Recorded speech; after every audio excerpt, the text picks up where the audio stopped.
Hey, welcome all you Outshiners to the 22nd Annual Outshine Film Festival, the virtual edition, comfort of your own home. We're excited you're here today for the Q&A for the film Minyan. We'll be talking to the director and the composers in a little bit. But first of all, I wanted to shout out to our community partner. It's the Yes Institute. Their mission is to prevent suicide and ensure that healthy development of all youth through powerful communication and education on gender and orientation. So here's a little bit of a promo for what they do.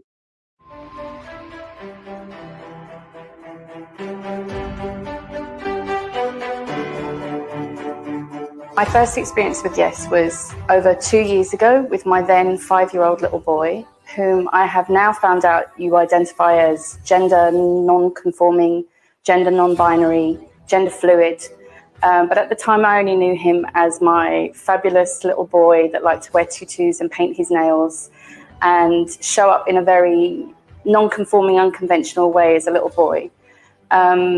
He'd started to experience bullying at school in kindergarten, unfortunately, and that galvanized me to go and get educated on this subject as his mother. How was I going to raise him and allow him to be his authentic self? And educate myself on the subject, which is what brought me to Yes. That's why I went.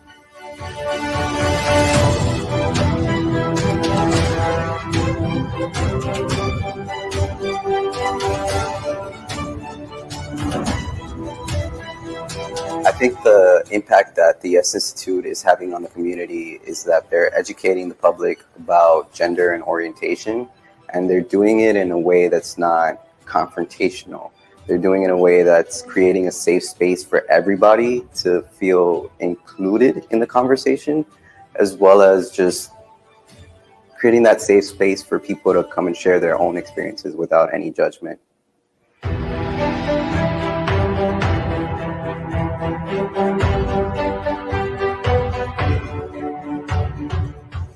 The impact that Yes Institute has in the community, I think, is comprehensive.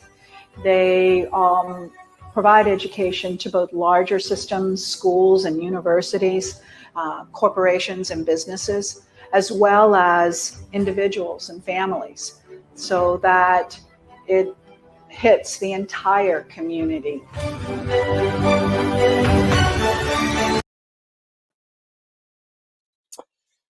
Well, thanks again to the Yes Institute, not only for support of Outshine, but for support of the community in general. We appreciate all you do for us and again for the community. So we're excited to have with us director Eric Stelle from the film Minyan. Hey, Eric.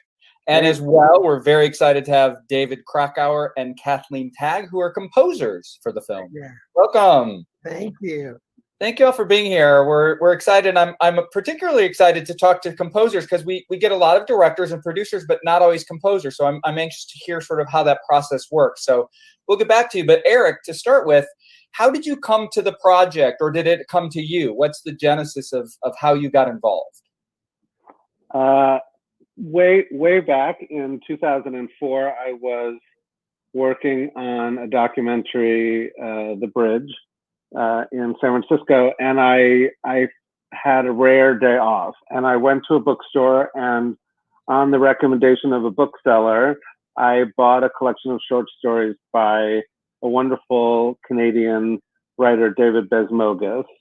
He is a Russian Jewish immigrant to Canada, and in the collection of stories was one called Minyan, and it was part of a very like authentic autobiographical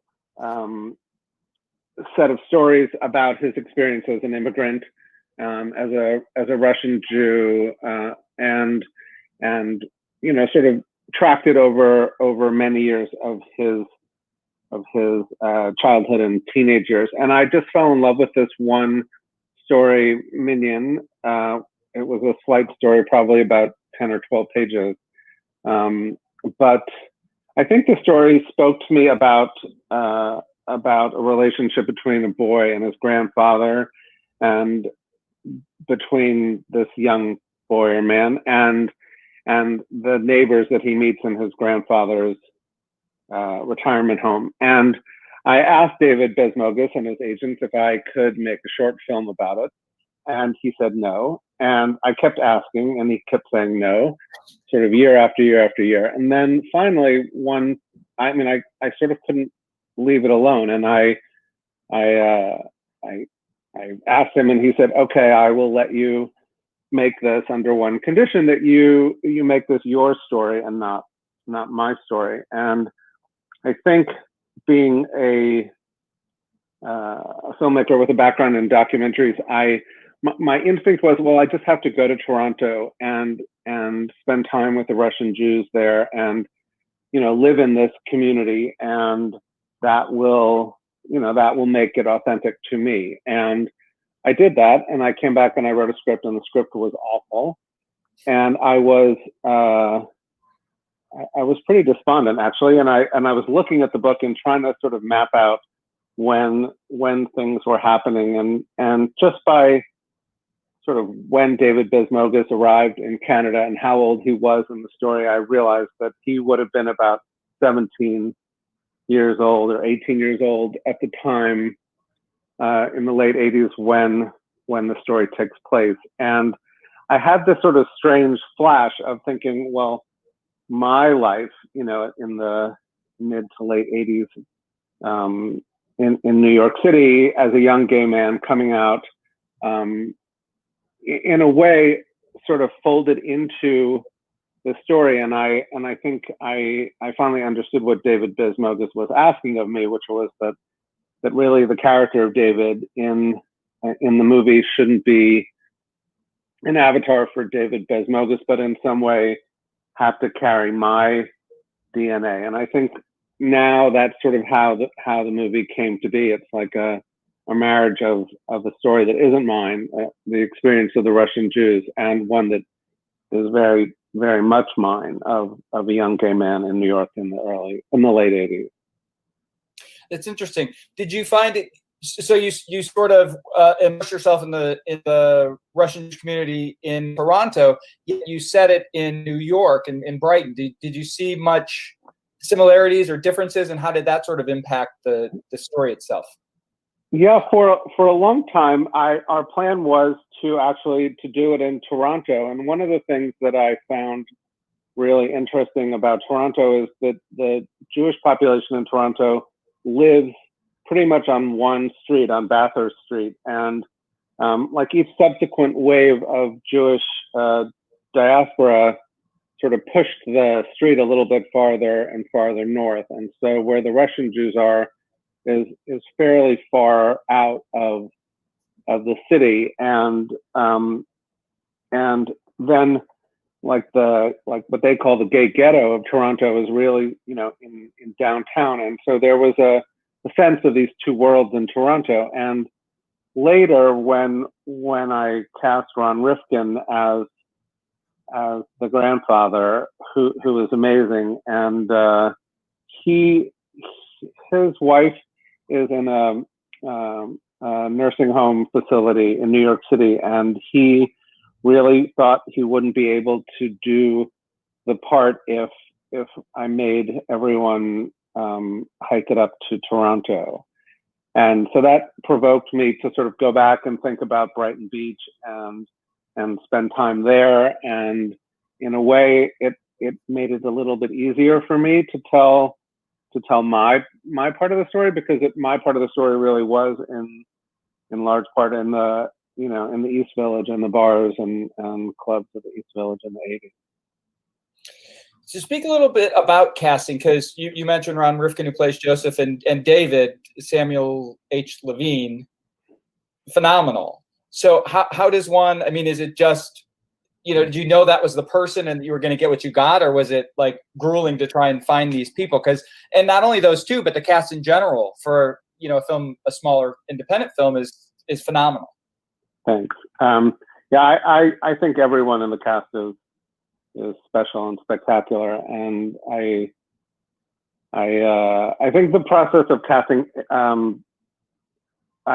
have to say I love beyond words my casting director Susan Shotmaker, and She could not have been a better confidant and guide through all this. This is my first feature, and while I've made documentaries, there is a certain amount of fear just having to work with actors, especially actors who I thought had a lifetime more experience than I did. But I think, in the end, Ron read the script, and I think he saw a piece of his life and his experience in the character of Joseph. I think he knew all the Hebrew and Yiddish, and he had been raised as a young person as Orthodox.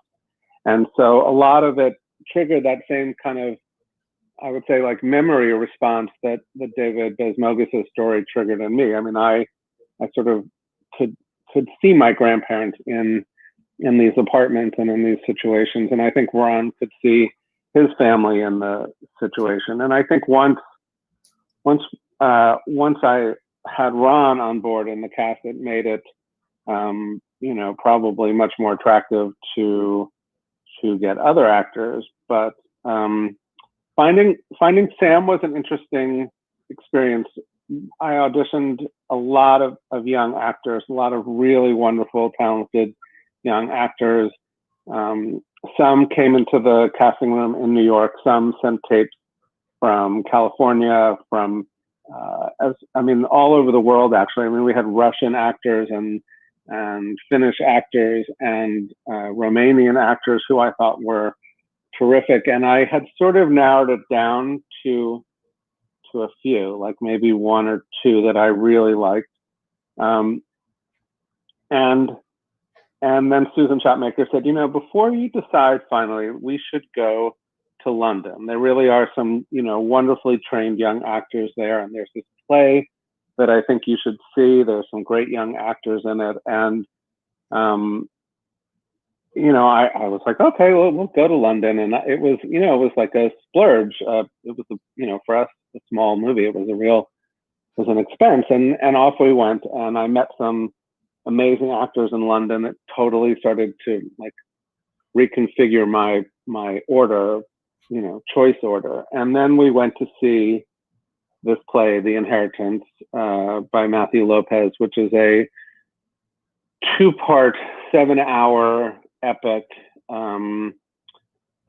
absolutely masterful, stunning achievement in theater, and directed by Stephen Daldry. And we saw it when it was way off, it would be like the off Broadway version of it. And it was one of the first shows, and the show begins, and the actors are sort of like on stage before it begins, and then one actor begins reading, and that actor is Samuel Levine. And about 5 minutes into the show, I turned over to my right and looked at Susan. I said, I think this is, she's like, I know this is, and it was a complete setup. I mean, I think she sort of had him in mind from the very get-go, but we had to really work through all of it. And actually the experience of working through, like having people audition again and again and come in, like helped me focus on what I needed and what I was looking for. And the kind of crazy part looking back on all this is that I never ever put Sam on tape. I never put him on camera. I had no idea what was going to happen. And of course, it turns out I think the camera adores him, and he's incredibly photogenic. And aside from that, he is the hardest working, nicest, just very committed young actor. I can't say enough great things about him. Well, it's nice. And I think part of that is probably you, and he felt comfortable with you and your relationship. So I think directors aren't always ready to take credit, but I think it does work both ways. So I think that's says a lot about you. Music, and we'll bring in Kathleen and David now. But first of all, have you always thought of music as an important part of film, and then your film? And how did you get hooked up with what I believe is Kathleen and David's first composer first time at composing. So talk a little bit about that, and then we'll bring them in. Yeah, I mean, I think I have a pretty, I don't know, well-educated sense of my my abilities, or I hope their abilities as a writer. And you know, making the movie, I think I discovered my my strengths and probably my weaknesses as a director. And but I would always say that music is my is something that I'm not particularly fluent in. It seems like a language that I was never given the opportunity to learn. And I'm also a really terrible singer, so I have a sort of shame about it. But I really did, from the get-go, making the movie, believe that somehow the clarinet was the voice, was David's voice. And I can't tell you why. I think probably because, you know, I know its place in klezmer music, and the sort of, to me, the sense of klezmer music moving across the world in different, you know, sort of strange pathways was part of it that I liked. And one of the actresses in the show, in the movie, Eleanor Reza, is actually a sort of world-class Yiddish singer and performer, and she invited me to a concert that she had organized at Carnegie Hall. And you know, there were all sorts of klezmer and Yiddish music and songs and singing, and all of a sudden David and Kathleen came out and did this thing, and it was the same exact kind of feeling that I had when I saw Sam in The Inheritance. It was like, you know, you get these flashes of, oh, this is definitely, this is it. This is the only, you know, the only thing. And I remember, like, it was exactly like, you know, when I sat down with Sam, I was like, would you ever think of being in this, you know, in this movie? And I was sure that Sam was going to say, no, what are you, crazy? And I had the same, you know, like I remember, you know, like reaching out to David and Kathleen, and I was sure they were going to be like, oh God, this is such a tiny little thing. And, you know, like, because I, you know, like in my mind, they're like, there is no one better in this. And then they saw the movie, and it's been a sort of great love story, at least for me, you know, ever since. And I would say the same thing that I have just said about Sam. I mean, for Sam in his first movie, all the incredible work and effort that he put into it, and I hope that he learned from it. I feel like David and Kathy were so committed and so open-minded and so, you know, transparent and loving and generous, and every step of the way it was like, God, how did I get so lucky? You know, like it was like another, like a blessing that I really, I mean, I don't know, how did this happen to me? Well, again, Is there an answer? Like you said, Joe, earlier, it really is about Eric, and just so much about who you are, Eric, as a person, and just, you know, this incredible being that you are, and then this incredible openness that you created for us to come into. Yes, and we felt like, how did we get so lucky? I mean, you do hear horror stories about, you know, directors going like, I don't know about this music. And Eric was always like, oh, anything we would bring to him, he'd say, I love it. And then he would give us little tweaks and little things to try. And it was always so interesting, a huge education for us.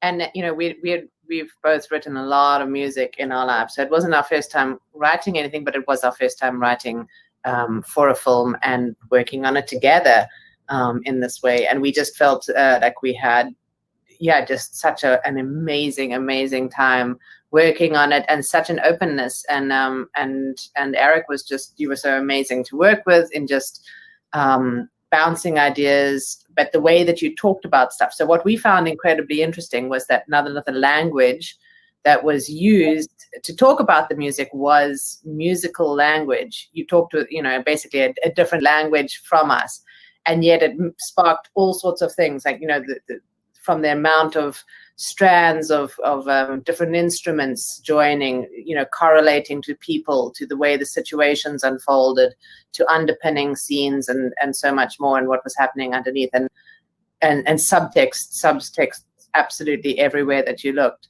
So it was just incredibly interesting for us. We absolutely adore the movie, and like you said, that the acting is just incredible, and just everything about this film for us had an enormous heart and soul as well. Yes, absolutely. We fell in love with it from the moment we saw it. We did too. What's the process for those of us out there, me included? I was telling Eric earlier, is that I've been doing this for many, many years, but I don't know that I know how a film is composed. So are you watching something with absolutely no sound and sort of in your mind going, oh, I can create this mood, I can help to do this, I can help to do that. Sort of walk us through sort of that process of actually creating this music. Well, one thing that was super helpful was that Eric chose temp music once he had decided on. At first, he heard my clarinet and he said, "Okay, I want that sound." And once he had decided, he went online and found all kinds of music of my recordings, mostly my recordings, and then a couple that weren't. But he selected amazing temp music that really gave us a great idea. And when I heard it, I said, okay, I wasn't sure what when he invited me to come and see the film, Kathy was out of town actually. So I went down, watched the film. And then when I saw A, the movie, and B, the music that he had selected, I said to myself, okay, he doesn't want my band, hooting and hollering with like electric guitar and electric bass and drums. He wants something with strings, with piano. And I said, this will be a perfect collaboration for the two of us. So those were my basic choices. I could have gone with my band, or I could have done something with Kathy. And based on Eric's choices of temp music and the whole quality of the film, I said, this is a job for me and Kathy.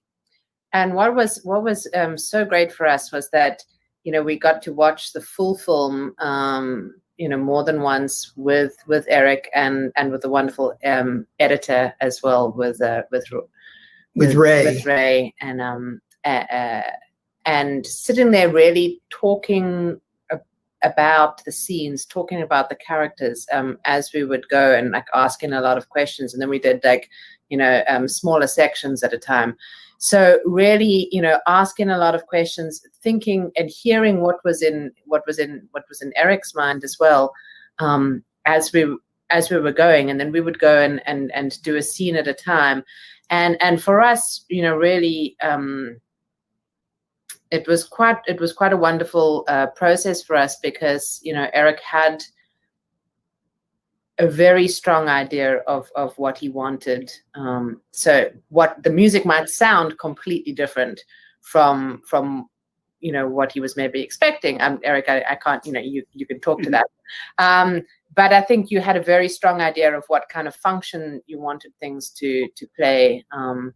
And so that was for us very interesting. And so we spent a lot of time talking through that, a lot of time talking about, setting up the scenes and the characters and so much subtext. And then we would go and, again, we didn't start off with a single way of working. So the score, some of the music, I might start an idea of a melody and David would come in with something against it and we'd play off each other, or David might bring in a riff, and then, I would turn it into something else. Sometimes we'd just sit down and play together and things would start to emerge. Sometimes we'd be on a bus and start singing, and then the two of us go back and forth and come. I'm also a terrible singer, Eric, absolutely hideous.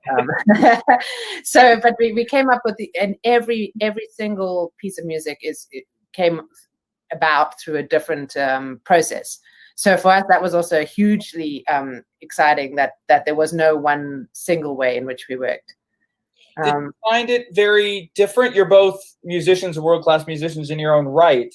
Did you find it different, sort of playing that composer role any different than just like creating music, or was it a fairly similar?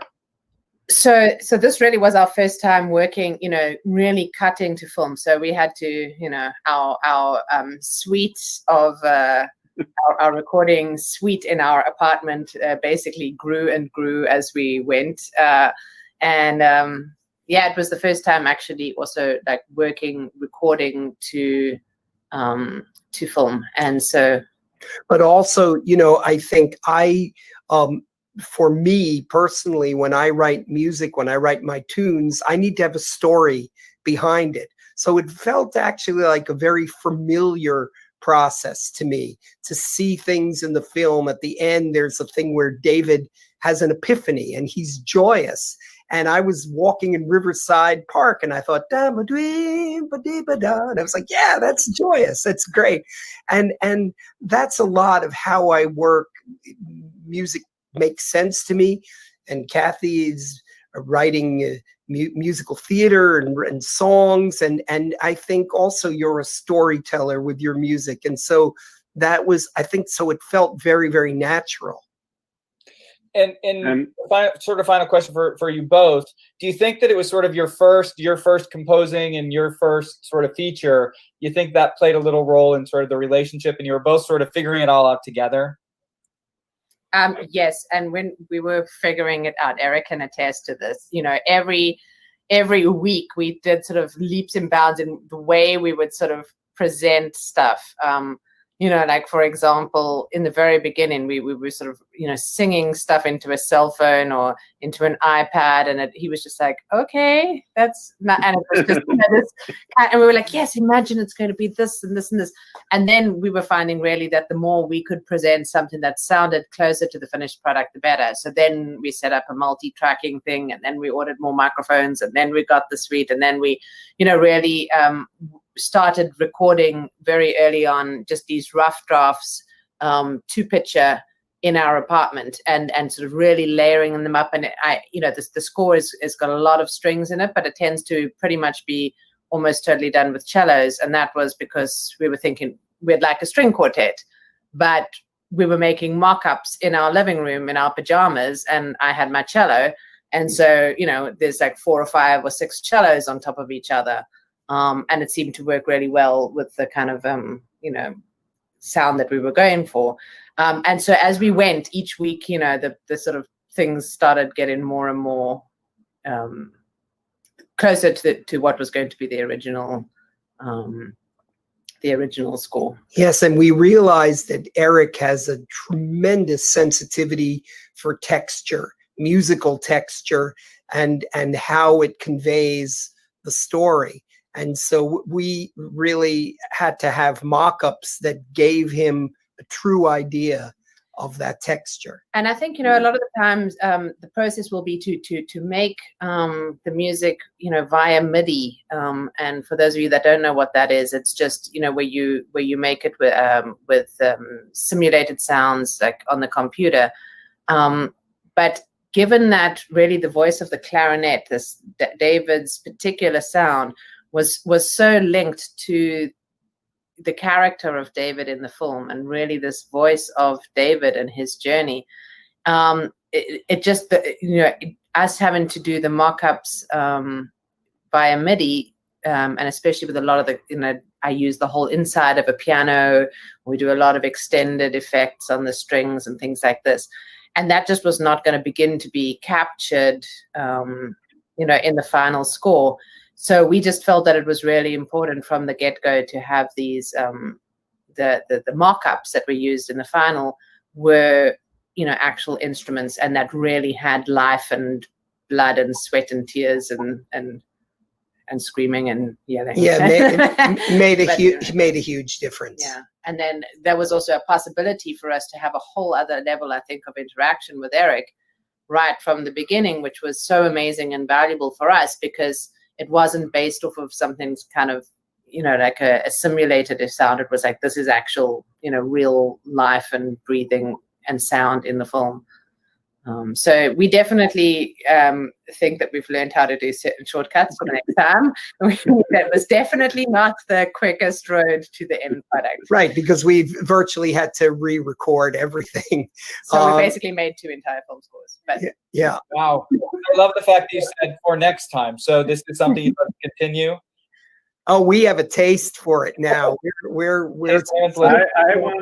I want them to be exclusive for me, and I'm the slowest writer. So I mean, I would never be that selfish, but as long as when, like my next movie comes around, they are available, that's fine. We will be available. Absolutely. Well, getting back to your movie, Eric, one of the things I found fascinating, most things fascinating, is it's really a blend of culture, religion, gay, place, being Brighton, all of these things combined, yet they all seem to fit. Quite often when there's so much going on, there's too much going on. But you really gave it a really nice blend. How did you make sure that happened, that you weren't overly focused, especially because it's such a personal story? I think I see stories in that kind of complex, layered sort of weaving of strands. I think that's sort of my, I think like if you were to talk to a painter, it's not really so much about their brushstrokes as it is about what it is that they see in their eye. And I think my sense of story is kind of, is about weaving things that seem like they aren't related, and then sort of, like exploring how they interact. I mean, I think the fact that this wave of Russian Jews began coming into New York City in the early 80s, and then by the late 80s, Brighton Beach had gone from being like an Orthodox Jewish neighborhood to being a Russian Jewish neighborhood, where the street signs were in Cyrillic and like the women wore fur coats on the street. And the same kind of flooding happened in New York City with the AIDS virus at the same time, where in the early 80s, like it was there and there was, like you could sense it, but by the late 80s, it really was everywhere. And I think, to me, just those two tides coming together provided a lot of it's like those Venn diagrams of where the overlay and the intersection are, just gave me some opportunities to think about things in my life. And I think there are probably a lot of stories about how faith and religion is the obstacle in the way of coming out or being gay. And in a way, I think it seemed like that was what this story might be, but really coming out sort of shows him a way to have faith and redefine faith. And I think it's also, I think that's part of what, like the choices of assimilation or identity and belonging are all sort of linked to each other, and how one navigates that, in life requires threading things together and putting families, together, or a minyan together from an assortment of things that might not seem like they automatically, belong together at get-go.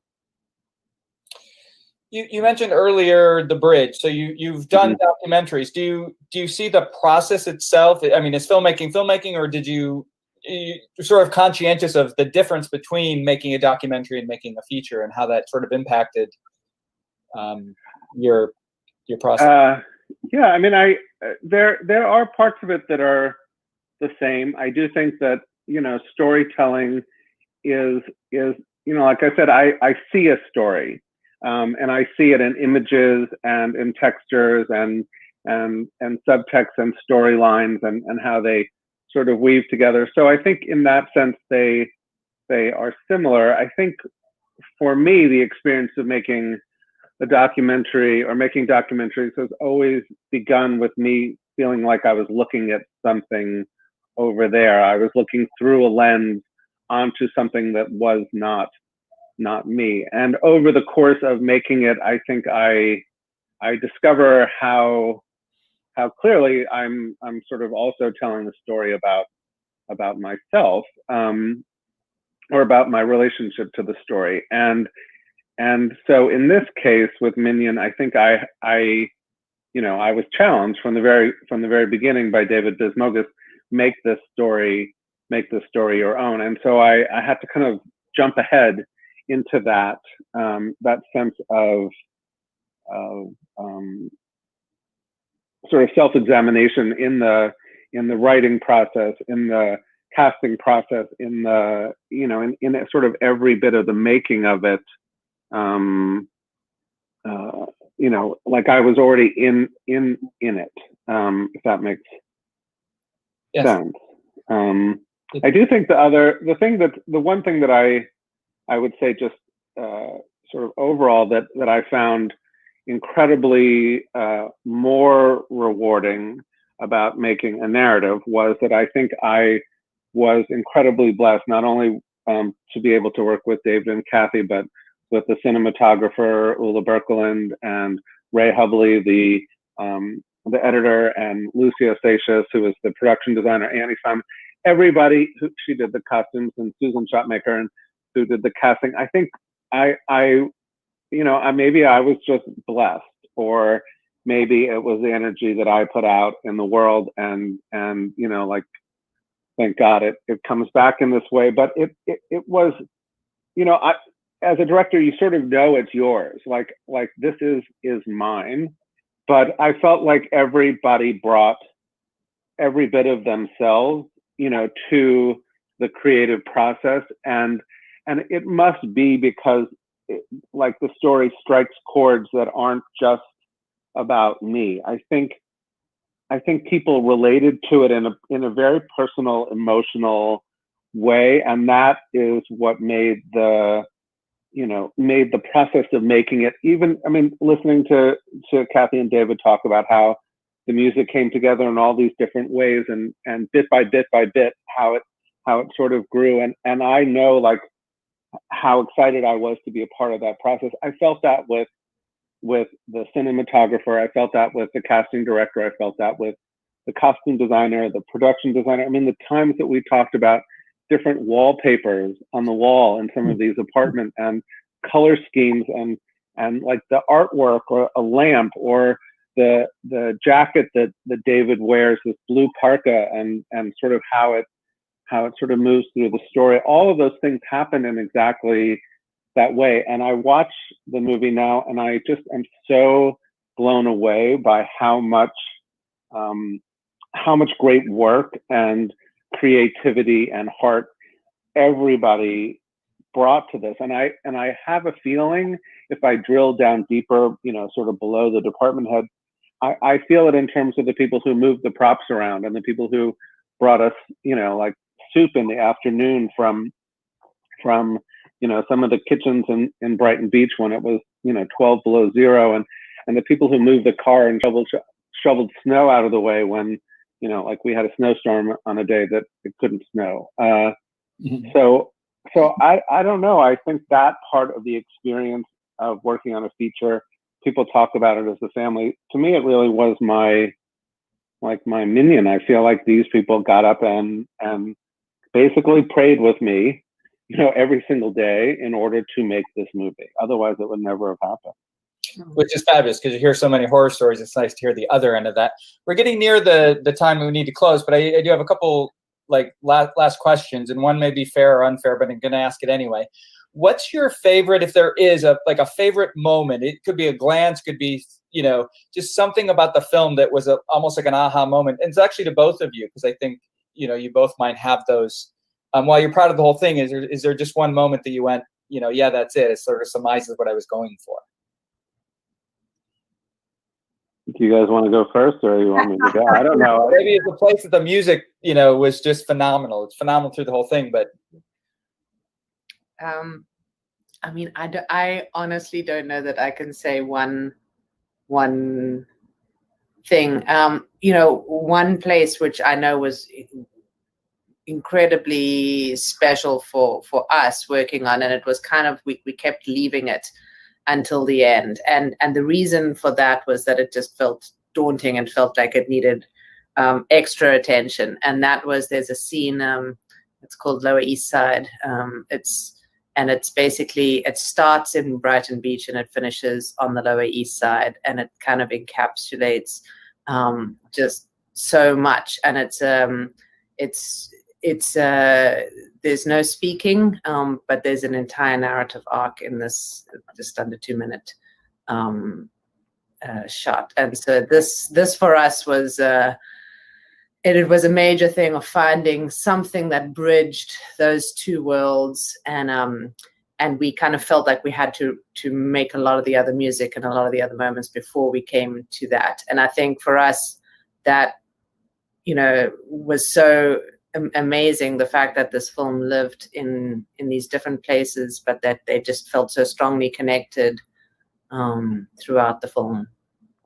Yeah, and that was one where we went back and forth. You know, I don't even know the order, but perhaps like I threw out an idea to Kathy, together, and then you played these chords, and then literally right while we were making the mock-up, I think the melody sort of just came out of me. So this entire thing just sort of like, it was like a lava explode. That piece just sort of like kept coming out. And that's very organically. And it's just such an intense, I mean, that I would agree with Kathy. That's the moment in the piece. And I mean, it really, the cultures, the straight and gay, and you know, feeling a belonging, feeling not belonging, all of these things, incredible sadness, all of those things are wrapped up into this 2-minute sequence. And it was a lot to put music to, but that was a wonderful challenge, and we feel very proud of it, actually.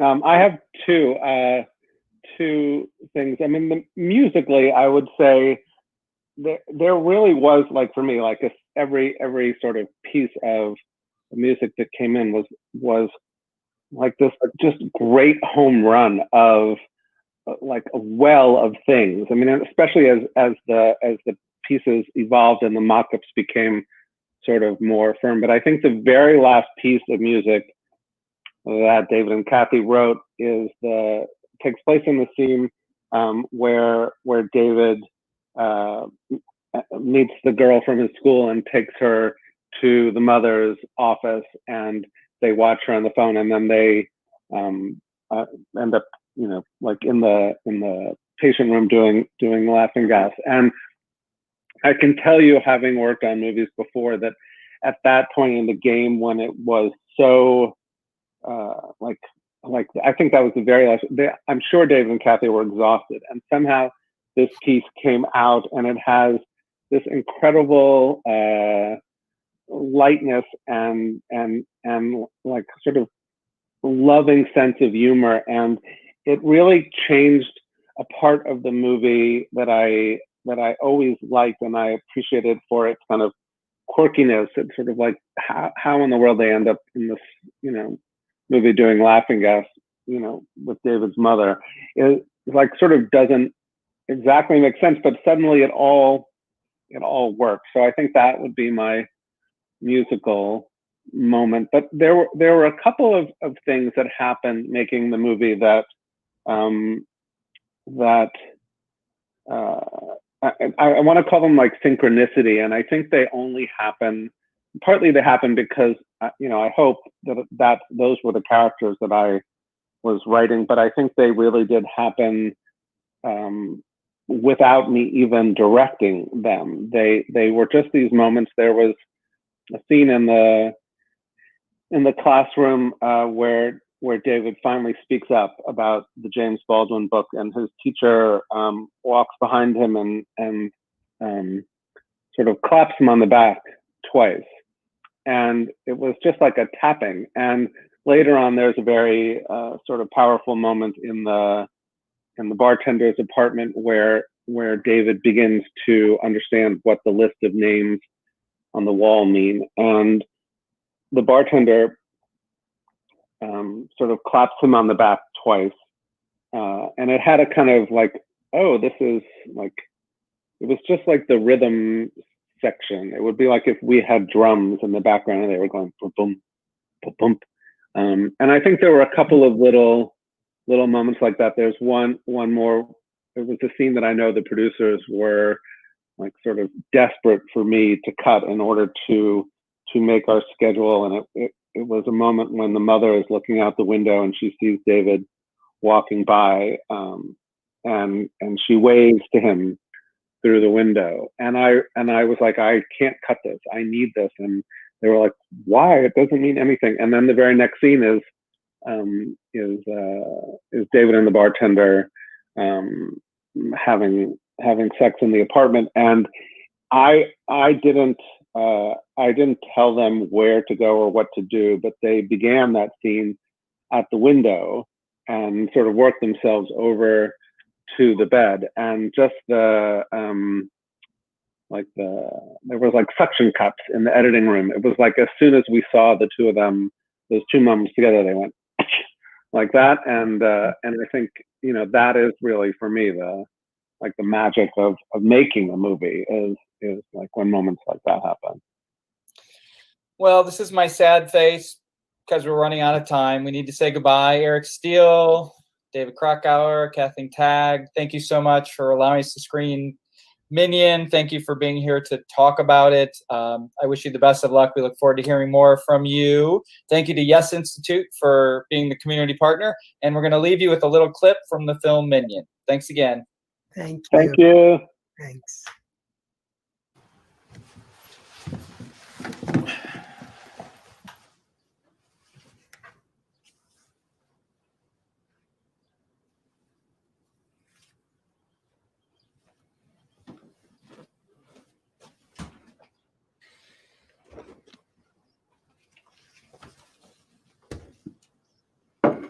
She would have made something special for you.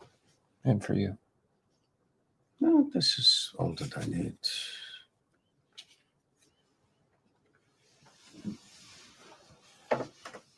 Your mother once asked your grandmother why she didn't leave Russia when she was a young woman. Before the war, during the war. She was waiting for you to come home. Your mother always thought about this as if there were options. And if you could just run away from yourself. What'd Bobby say?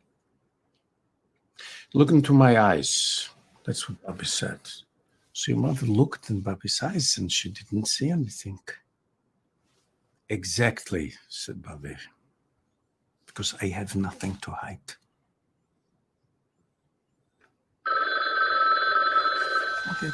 Okay.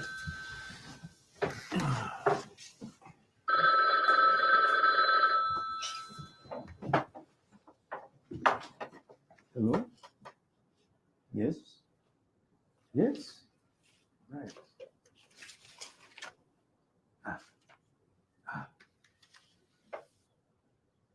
Okay, yes, thank you.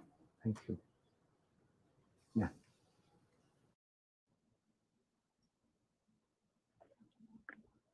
Thanks again. Thank you.